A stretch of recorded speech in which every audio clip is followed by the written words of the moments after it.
জামাত বিএনপির এই ক্ষমতায়, এই দুর্নীতিগ্রস্ত এরকম একটা ক্ষমতায় আসার জন্য বাধা দেওয়ার জন্য যা যা করা লাগে আমি করব।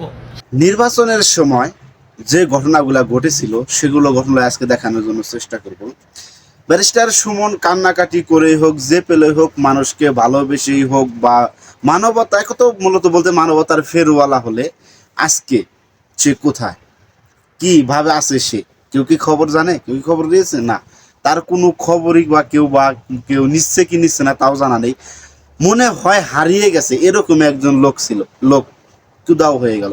আসলে ভাই ব্যারিস্টার সুমন কিভাবে মানুষের মন জয় করে নিয়ে মানুষের ভালোবাসা পেয়ে হঠাৎ করে মানবতার ফেরওয়ালা হয়ে যান, আর ফেরওয়ালা হয়ে যাওয়ার পরেই আওয়ামী লীগ ক্ষমতা হারিয়ে আজকে সমস্ত নেতাকর্মীদের জেলে নেওয়া হয়েছে।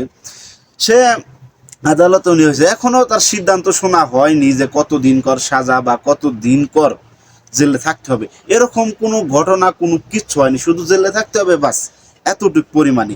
তার কবে তারিখ পড়বে, কবে তার জেল থেকে ছাড়া পাবে, এরকমও ধরনের করে সারা জীবন ভর জেলে পচে গেলেও তার কোনো খবর বার্তা আর হবে না। এরকমই মামলায় পড়ে গেলে কতগুলা যে মানুষ পড়ে আছে তার কোনো নির্দিষ্ট থাকার কোনো সময় নেই।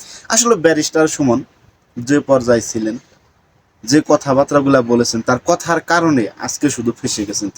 তিনি একজন ছিলেন সাধারণত প্রার্থী। সে নৌকায় থেকেও নির্বাচন করেননি, বা শুধু করেছিলেন সাধারণত থেকে। নৌকায় ঢোকানোর জন্য, নৌকায় নিজে ওঠার জন্য যেসব কথাবার্তা বলেছে, সেই কথাবার্তার জন্যই আজকে সে আটকে পড়েছে। আসলে মানবতার ফেরিওয়ালা হওয়াটা যতটা সহজ ভাবেন ততটা সহজ নয়, কিন্তু সে নিজেই হতে গিয়ে ফেসে গেলেন।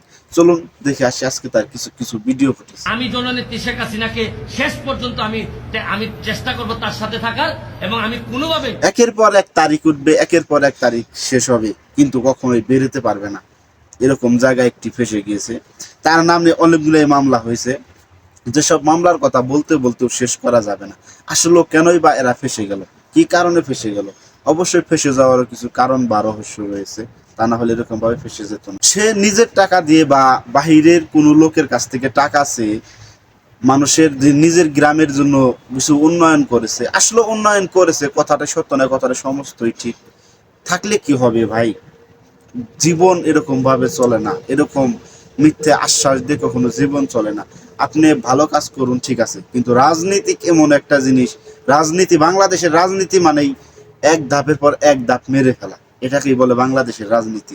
রাজনীতি করেন ঠিক আছে, কিন্তু রাজনীতিতে এমনভাবে রাজনীতি করবেন না যাতে করে নিজের জীবনকে শেষ হয়ে যায় জেলখানায় কাটাতে। সবাই ভালো থাকবেন, সুস্থ থাকবেন। আসছি পরবর্তী ভিডিওতে।